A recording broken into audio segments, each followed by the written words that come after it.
All right, today we're going to talk about a huge idea, a really powerful concept from Stephen Covey's work. It's this thought that if you want to be truly effective in life, the change doesn't start out there. It starts right in here. So let me just ask you something. Have you ever gotten something you really wanted, a promotion, a goal you finally hit, and it just felt kind of empty?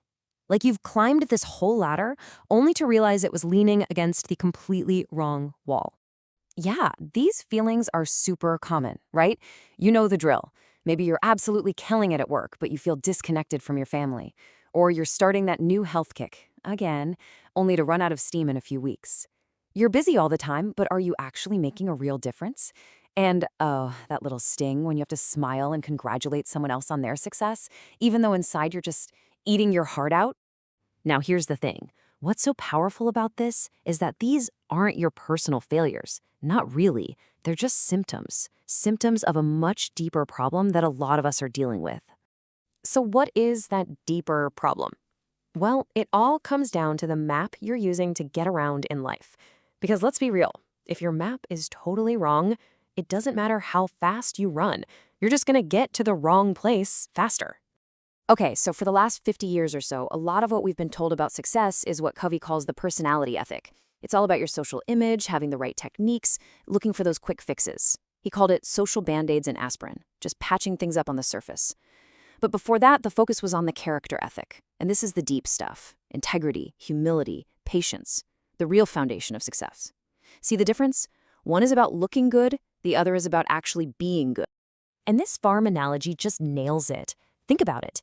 You can't fake it on a farm, right? You can't just party all summer, then pull an all-nighter in the fall and expect a harvest. Nope.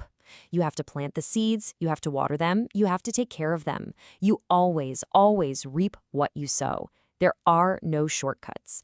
And it's the exact same with your character. So this gets us to this crucial idea of a paradigm.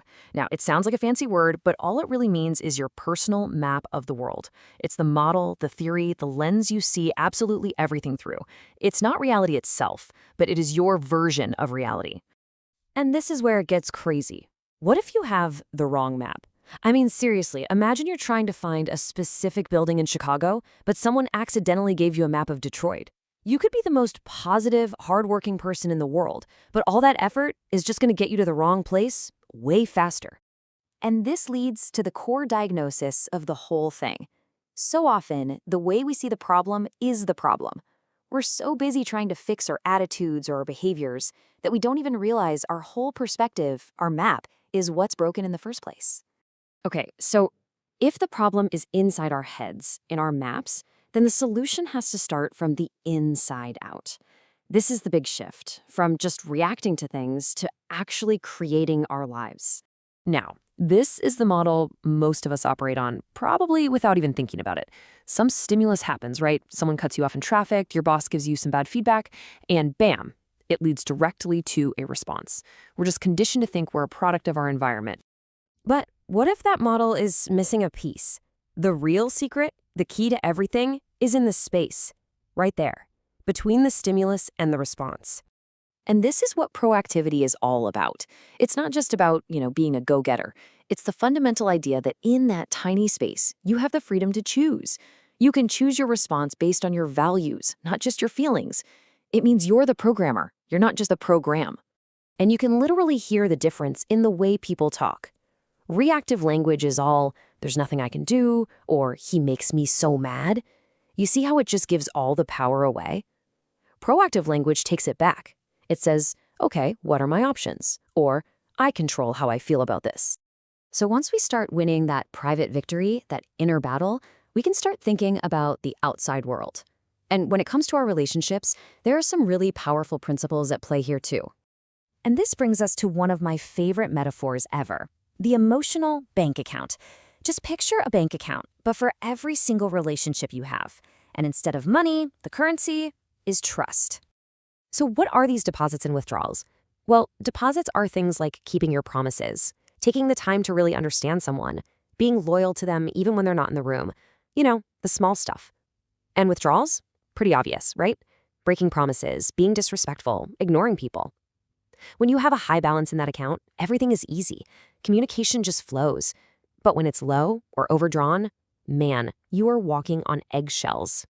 And here's the kicker. It all follows that inside-out rule. You can't build trust with other people if you can't even trust yourself to keep a promise. That private victory, mastering yourself, has to come before the public victory. All right, so how do you keep this all going? How do you make sure this isn't just a quick burst of motivation that fades away? Well, that brings us to the final piece of the puzzle, the principle that powers everything else: renewal. Covey calls this sharpen the saw. It's such a great image. The idea is simple. You have to take the time to maintain your greatest asset, which is you. This means regularly taking care of yourself across 4 key dimensions: the physical, the spiritual, the mental, and the social/emotional. And this isn't just about not burning out. When you commit to this renewal, you create this incredible momentum. You start moving on an upward spiral of growth. Every day you're learning a little more, committing a little deeper, and doing a little better. It's continuous improvement. And that leads to this beautiful final idea. He says to live life in crescendo. What does that mean?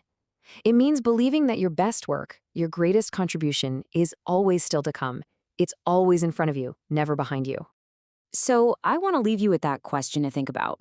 When you really look at your life, your work, your relationships, what is the most important work that is still ahead of you?